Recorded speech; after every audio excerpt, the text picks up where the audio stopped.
Bienvenue à tous. Dans cette vidéo, on va corriger un exercice qui porte sur le champ magnétique créé par un fil conducteur rectiligne parcouru par un courant électrique.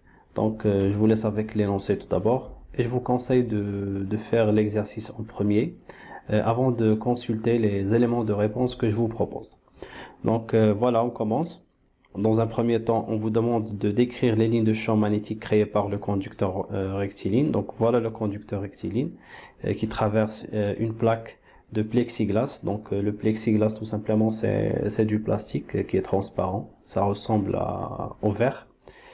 Et bien sûr, lorsqu'on va faire traverser un courant électrique dans le conducteur, ce dernier il va générer ou bien il va créer un champ magnétique dans l'espace qui l'entoure. Donc, d'après la figure du document 1, donc on constate que les lignes de champ, donc ils sont orientées, ou bien ils sont sous forme de cercle concentrique. Concentrique, ça veut dire qu'ils ont le même centre. Et ce centre-là, c'est le fil conducteur. D'accord? Donc voilà, ils sont centrés sur le fil et situés dans le plan perpendiculaire au fil. Le plan perpendiculaire au fil, c'est tout simplement le plan de la plaque. Parce que comme vous voyez ici dans le document, donc le conducteur qui traverse la plaque, ça veut dire la plaque, elle est perpendiculaire sur le fil. Donc dans la première question, on vous demande la représentation des lignes de champ. Donc on sait, d'après la dernière question, les lignes de champ ce sont des cercles, d'accord? Donc on va représenter ici des cercles qui vont entourer le conducteur. Et bien sûr, lorsqu'on va placer une aiguille aimantée ici, elle va s'orienter selon l'orientation des lignes de champ. Donc on constate ici l'aiguille, l'orientation. Donc on a ici le pôle nord de l'aiguille. Bien sûr, il indique l'orientation des lignes de champ. Donc on sait que les lignes de champ sortent toujours du pôle nord. Ça veut dire ces lignes de champ vont être sortantes de cette partie là, bien de ce pôle de l'aiguille aimantée. Ça veut dire qu'ils sont orientés dans ce sens là, dans le sens comme vous constatez, ce sens là c'est le sens inverse, ça veut dire le sens des aiguilles d'une montre, ou bien le sens de rotation des aiguilles d'une montre. Donc je peux orienter les autres lignes de champ de la même manière. Après, dans la question 3, on vous demande de représenter sur le document 3. Donc voilà le document 3. On vous demande de représenter le vecteur champ magnétique créé en M. Donc voilà le vecteur M. Bien sûr, ça c'est la vue en face. Si on voit bien sûr cette figure-là en face, on va constater que bien sûr le point M se situe dans ce plan-là. C'est-à-dire pour représenter le vecteur champ magnétique ici, il faut utiliser les deux symboles qu'on vous a donné, c'est-à-dire le symbole point, ça veut dire sortant, ou bien le symbole croix, qui veut dire entrant. Donc bien sûr ici, dans ce schéma-là, donc voilà le point M, on constate que les lignes de champ sortent du point M, d'accord? Ou bien sortent de toute cette région à droite du fil conducteur. D'accord? Et entre dans cette région-là, c'est-à-dire à gauche du conducteur ohmique. Ça veut dire ici, le champ magnétique B est sortant. D'accord? Et sortant, on le représente par un point. D'accord? Donc voilà ce point-là en rouge, donc qui désigne le vecteur champ magnétique qui est sortant. Question suivante, donc on vous demande de déduire le sens du courant électrique.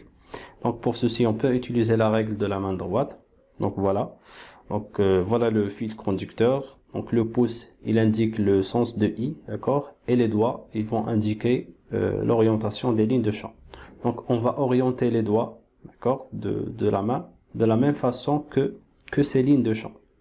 Donc je vais placer le fil conducteur de façon qu'il soit confondu avec ce fil là. Donc voilà, donc cette orientation là des doigts, voilà. Donc les doigts indiquent que les lignes de champ sont de cette façon là. Mais qu'est-ce qu'on constate ici? Donc les lignes de champ sont orientées ici dans le sens inverse. Ici, on a le sens direct, ça veut dire le sens opposé à celui des aiguilles d'une montre.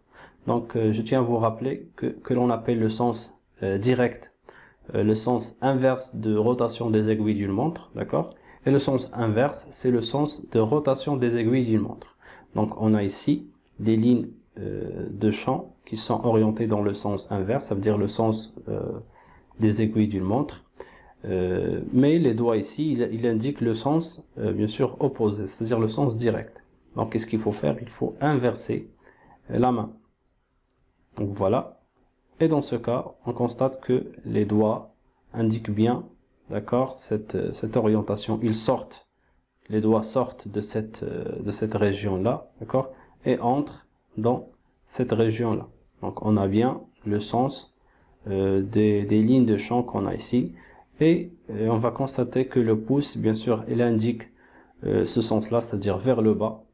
Et c'est bien le sens du courant électrique. Voilà, le courant électrique, ou bien le sens du courant électrique, comme vous constatez ici.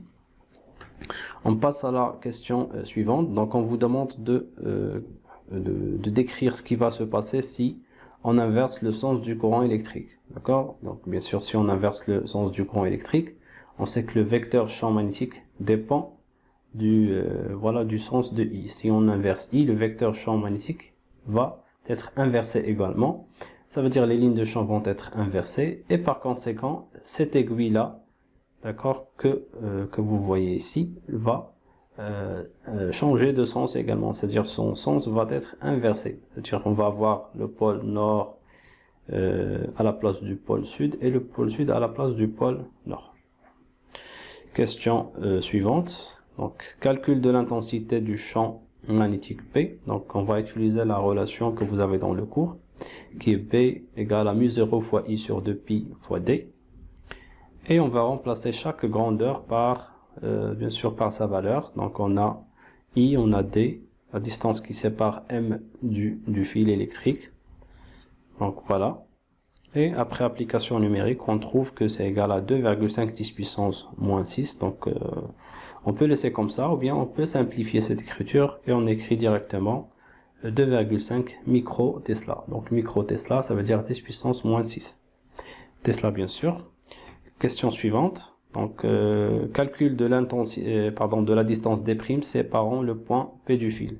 Donc, on a pris un autre point, c'est-à-dire un autre point que M, que l'on a noté P, d'accord, et on a calculé l'intensité du champ magnétique dans ce point P, et on a trouvé cette valeur qui est B', qui est égale à 50 micro-Tesla, d'accord. Donc, dans un premier temps, en M, d'accord, on avait 2,5 micro-Tesla. Maintenant, dans le point P, on a B égale à 50 micro-Tesla, ça veut dire on s'est approché, d'accord, au fil conducteur. Donc, si on s'approche du fil conducteur, l'intensité du champ magnétique augmente. D'accord? Donc, ça, c'est très important. Donc, on va calculer la distance des primes qui séparent le point P et le fil conducteur. Donc, on sait que B' égale à mu0 fois I sur 2pi sur D'. Donc, ici, I, on a gardé le même courant. Mu0, c'est une constante. 2pi également. Et D', bien sûr, c'est la distance qu'on cherche. Puisqu'on a changé D, bien sûr, B' va changer également. Donc, on va isoler D'. On va trouver que D' égale à mu0 fois I sur 2pi fois B'. Et après, on va faire l'application numérique en remplaçant chaque grandeur par sa valeur. D'accord? Et on va trouver que D' égale à 2 10 puissance moins 3 mètres.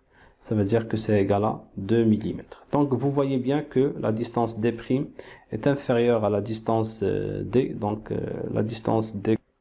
Donc, M est distant du fil par 4 cm. Donc, le champ magnétique que l'on a trouvé, c'est 2,5 micro-Tesla.